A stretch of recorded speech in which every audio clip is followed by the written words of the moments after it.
नमस्कार. आज आपण बघूयात स्मॉल सीज इन ॲबॅकस. जे स्मॉल सिस्टर जे आपण यूज करतो, फाईव्हची हेल्प घेतो, ते आपण ॲबॅकसमध्ये जसं कसं वर्क होतं ते आज आपण आजच्या व्हिडिओमध्ये बघूयात. ओके, स्मॉल सीज बघूया. स्मॉल सीज 5 आहे. ओके, पहिले त्याच्या आधी फ्रेंड्स बघूया. How to find friend of the small सीज numbers. So first number is 4. Okay, तर 4चा फ्रेंड कसा शोधायचा आहे आपल्याला. Open your 5 fingers, fold your 4 fingers, 1 finger is open. Okay, हा एकच फिंगर ओपन आहे फोल्ड केल्यानंतर, त्यामुळे काय झालं आपला 4th फ्रेंड इज 1. 4चा फ्रेंड झाला 1.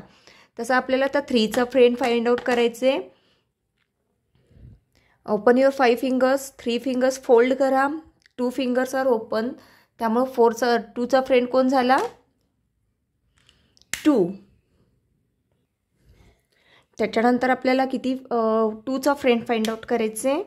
2चा friend open your 5 fingers, 2 fingers fold करायचे, 3 फिंगर्स आर ओपन, त्यामुळे 2चा फ्रेंड झाला 3. आता 1चा फ्रेंड फाइंड आउट करूया. 5 फिंगर्स ओपन करून 1 फिंगर फोल्ड करायचे, 4 fingers are open, the 1's friend is 4.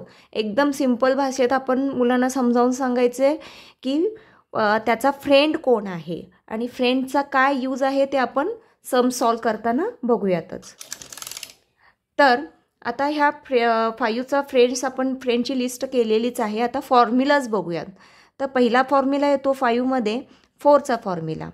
Okay, तर 4+4 नेहमी लक्षात ठेवायचं. हा स्मॉल सीज आहे तसा लिहायचा. इथे जो साईन आहे तो सेम साईन इथे लिहायचा आणि त्याचा opposite sign gives to friend. Whose friend? This friend. तर ह्याचा जो फ्रेंड असेल, हा फ्रेंड आहे, तो अपोजिट साईन आपल्याला 1ला द्यायचा आहे. म्हणजे त्याचा फॉर्म्युला काय तयार झालेला आहे. +4 is equal to +5 - 1. Add 4 is equal to add 5 less 1. Okay, म्हणजे हा फॉर्म्युला कसा तयार करायचा हे समजावून सांगणं मुलांना खूप इम्पॉर्टंट आहे. जेव्हा मुलांना फॉर्म्युला तयार करायला जमेल त्यानंतर त्यांना पाठ केलेली गोष्ट लक्षात राहत नाहीत, पुन्हा कन्फ्यूज होतात, कोणता साईन द्यायचा, कोणता नंबर होता. त्याच्यापेक्षा आपण मुलांना हा फॉर्म्युला कसा तयार झालेला आहे हे शिकवणं महत्त्वाचं आहे. तर आता आपण 3चा फॉर्म्युला तयार करूया. 3 इज इक्वल टू नेहमीसारखंच हा 5 स्मॉल फ्रेंडला खाली घ्यायचे आणि त्याला हा सेम साईन द्यायचा आहे. Opposite sign gives to this numbers friend. Okay, म्हणजे ह्या नंबर्सच्या फ्रेंडला द्यायचा. ह्याचा फ्रेंड कोण आहे 2.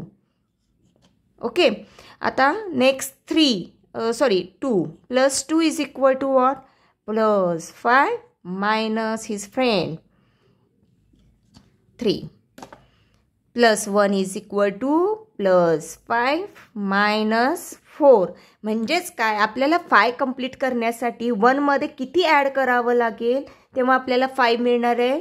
तर 4 ॲड केल्यानंतर आपल्याला 5 मिळेल. म्हणजे 5 हा जो स्मॉल सीज आहे तो कंप्लीट करण्यासाठी आपल्याला त्या नंबरमध्ये कोणता नंबर मिळवायचा आहे तो म्हणजे त्याचा फ्रेंड. 4चा फ्रेंड 1, कारण 4मध्ये 1 ॲड केल्यानंतर आपल्याला 5 मिळणार आहे म्हणून. ओके, आता ह्याचा एक्झॅक्ट यूज कुठे होतो ते आपण एक्झाम्पल्सद्वारे बघूयात. तर फर्स्ट एक्झाम्पल बघूया. याच्यामधलं काय आहे. फर्स्ट एक्झाम्पल आहे 3 + 1 + 4. ओके, रिसेट करून घेऊयात ॲबॅकस. आता 3. ओके, 3 केला +1. आता 4 ॲड करायला इथे बीट्स अवेलेबल नाही आहेत. मग अशा कंडिशनमध्ये काय करावं लागेल आपल्याला, स्मॉल सीजचा किंवा बिग बीचा जो काही आहे तो यूज करावा लागेल. पण आता स्मॉल सीज का यूज करते मी, कारण स्मॉल सीज माझ्याकडे अवेलेबल आहे. ओके, स्मॉल सीज अवेलेबल आहे तर आपल्याला 4 ॲड करायचा आहे त्याचा फॉर्म्युला काय आहे आपण आत्ताच बघितलो. +4 +5 - 1. ओके, +5 - 1. Answer is 8. आता इथे आपल्याला आन्सर राईट डाऊन करायचे. ओके, आता नेक्स्ट सम कोणता आहे. 1 + 2 + 4. 1 + 2 + 4. परत तोच रिसेट करून घेऊयात पहिले.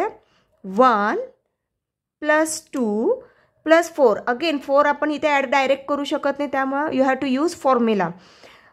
+5 -1. Okay, answer is 7. त्याच्यानंतर 1 4 4, 1 + 4 + 4, 1 ॲड करायचं आहे. त्याच्यानंतर 4 ॲड करायचं आहे. ॲड 5 लेस 1नी 4 ॲड करायचं आहे. त्याच्यानंतर 4 आता इथे डायरेक्ट ॲड करू शकतो, तर डायरेक्ट ॲड करायचं आहे. Answer is 9. आता थोडे मोठे सम्स बघूयात आपण ह्याच्यातला. हां, ओके. आता ह्याच्यामध्ये बघा आपण काय बघायचं आहे. 15 + 4 -6 करायचं आहे. 5 मायनस केला, हा 6 मायनस केला, +4. आता 4 इथे ॲड करायचं. पुन्हा you have to use formula add 5 less 1. Answer is 17. Okay, असं मुलांना तुम्ही एकाने एक 2-3 सम्स शिकवा, 2 वेगवेगळ्या रोजमधले शिकवा आणि त्याच्यानंतर त्यांच्याकडून करवून घ्या आणि फ्रेंड्सची प्रॅक्टिस करून घ्या. फॉर्म्युलाची प्रॅक्टिस डेली करून घ्यायचं आहे. आणि विदाऊट ॲबॅकससुद्धा 1-2 सिम्पल सम्स आपण मुलांकडून करवून घेऊ शकतो. फॉर एक्झाम्पल 1 + 4, आता हा 4चा फॉर्म्युला शिकवला तर त्याच्याशी रिलेटेड 1 + 4 ओरली विचारा. मुलांना व्हिज्युअलाइज करायला शिकवा, व्हिज्युअलाइज स्वतः करवून दाखवा. कशी ॲक्शन करायची बोटांची, ॲड 5 लेस 1 अशी ॲक्शन आपण सुद्धा करून दाखवली पाहिजे. मग मुलं आपोआप शिकतात. मग त्यांची दररोज विदाऊट ॲबॅकस ओरलची सुद्धा प्रॅक्टिस ही घेतलीच पाहिजे. ओके, तुम्हाला हा व्हिडिओ आवडला असेल तर नक्कीच सबस्क्राईब, लाईक आणि शेअर करा. आणि पुढे आपण शिकूया नेक्स्ट लेक्चरमध्ये -5चे फॉर्म्युलाज, म्हणजे small friend negative components. Thank you.